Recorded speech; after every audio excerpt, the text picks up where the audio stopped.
Olá, trilheiros, tudo bem? Sejam bem-vindos. Um curso de área de família começando, uma área que eu tenho um prazer enorme em falar, um prazer imenso em falar, tão grande quanto estar aqui conversando com vocês também. E nessa aula a gente vai começar a falar sobre alimentos, é um assunto pertinente da área de família. E aí, sem muita demora, vamos conversar o que vocês entendem por alimento, né? Porque a gente tem duas acepções de alimentos. Tem alimentos, aquilo que a gente fala durante o nosso dia, comida, aquilo que a gente come, alimento. Mas na acepção jurídica, isso é um pouquinho diferente, tá? É um pouco mais abrangente. O que é alimentos para a gente na acepção jurídica? São os recursos necessários à manutenção da vida em suas acepções física, moral e social, destinados àqueles que não podem provê-los por si mesmos. Então, vocês percebem que o conceito de alimento na acepção jurídica é um pouco mais amplo? Ele envolve outras questões, como, por exemplo, habitação, vestuário, necessidades educacionais e até necessidades sociais que a pessoa venha a ter. Então, o que abrange esse conteúdo dos alimentos? O 1694 e o 1920 do nosso Código Civil, eles dizem que o alimento pode abranger sustento, que é efetivamente aquele alimento no sentido comum que a gente fala, comida e bebida, assistência médica, instrução, educação, padrão de vida, vestuário e habitação. E aí, por que eu coloquei um asterisco no podem? Por que eles podem abranger?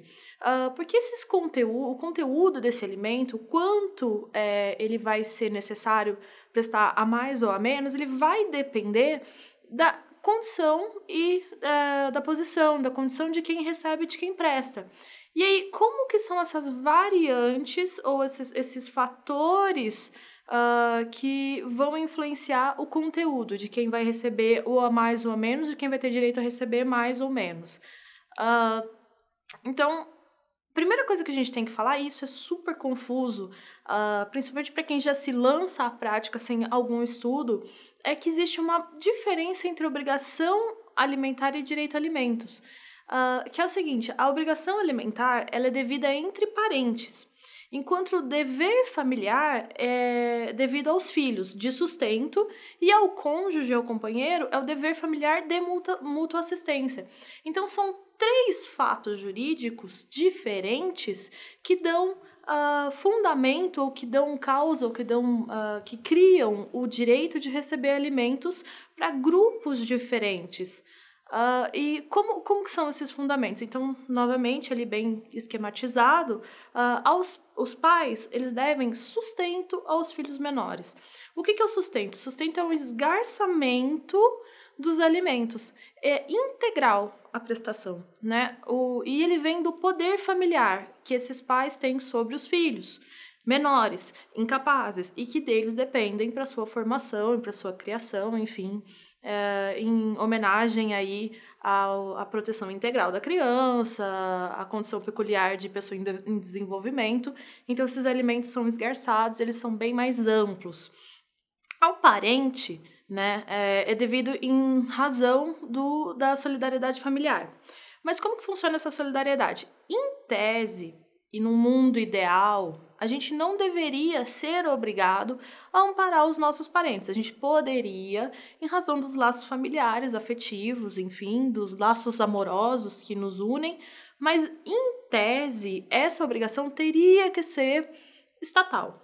E o Estado, muito espertinho, que também não consegue amparar todo mundo, vai, aos poucos, dando aos parentes e à família e transferindo aos parentes a responsabilidade por esse amparo na necessidade, e aí o Estado atua subsidiariamente naquelas condições previstas, inclusive dentro de lei previdenciária.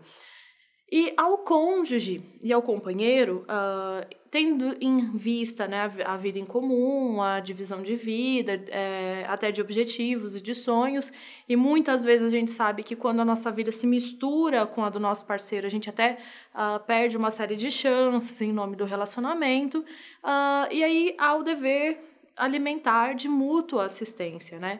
Então, a base é diferente. E isso faz com que as características da prestação de alimentos sejam diferentes conforme aquele que recebe ou aquele que esteja prestando. E aí, a gente tem 2 espécies de alimentos, basicamente, na lei. A gente fala dos alimentos naturais, que são aquele mínimo vital para a pessoa sobreviver. E tem os alimentos civis, que eles abrangem outras necessidades, inclusive necessidades sociais, intelectuais e morais. E o que abrange cada um? Aí um pouquinho diversificado na doutrina. Cada um vai falar, alguns autores vão dizer alguma coisa, vão dizer que seria alguns elementos e alguns autores vão dizer outros. Então, por exemplo, para os alimentos naturais, alimentação, tratamento de saúde, vestuário e habitação. Um pouco polêmico na doutrina, se isso abrangeria ou não. Alguns autores dizem que sim, que vestuário é necessidade natural básica de sobrevivência, e alguns dizem que não. E habitação também é a mesma coisa. E os alimentos civis também envolveria educação, lazer e até padrão social. Né? Então, por exemplo, uma senhora que foi casada durante muito tempo com um milionário rico, as amigas dessa senhora têm muito dinheiro, essa pessoa até deixou de trabalhar, e agora, numa idade avançada, eles resolvem se separar, e até o círculo social dessa pessoa é um círculo social de pessoas com um padrão de vida elevado. E para ela conseguir manter essas amizades, ela vai precisar ter condição financeira para acompanhar. E isso entende-se que integra até a dignidade da pessoa, para que ela mantenha as suas amizades, mantenha as suas relações, enfim. Mas é discutível, né? Como nós vamos ver mais para frente, tem alguns senãos aí com relação ao padrão de vida, com relação à educação também. Parâmetros de fixação. O binômio é necessidade e possibilidade. Está previsto no 1694, parágrafo 1º. Ele é ancorado no princípio da dignidade, o artigo 1º, inciso 3º da Constituição Federal, e ele serve dignidade para quem presta e para quem recebe, tá? Isso quer dizer o quê? Que você não pode levar a pobreza àquele que está um pouquinho melhor de vida para prestar alimentos. E você não pode também entrar na intimidade, na privacidade, na vida social daquele que está prestando alimentos para que aquele que receba tenha, enfim, é o famoso descobrir um santo para cobrir o outro, né? Às vezes o cobertor é pequeno, então você descobre um santo e cobre o outro. Você não pode prejudicar quem está prestando em nome da dignidade de quem está recebendo. E também você não pode prestigiar uma pessoa que receba muito e ela não pode nem comprar alimentos para aquele parente que está recebendo não morrer de fome, né? Então, é um binômio aberto. Os tribunais, às vezes, até entendem que um parâmetro razoável seria 30% do salário, o que até se fixa comumente, quando você vai conversar com qualquer pessoa, quanto é uma pensão alimentícia, a pessoa fala, 30% do salário. Mas, na realidade, o binômio ele é mais complicado, ele é mais complexo, ele é aberto e ele abre uma gama para que o juiz, conforme o caso concreto, vá analisar aquilo e vá determinar um parâmetro razoável de fixação de alimentos.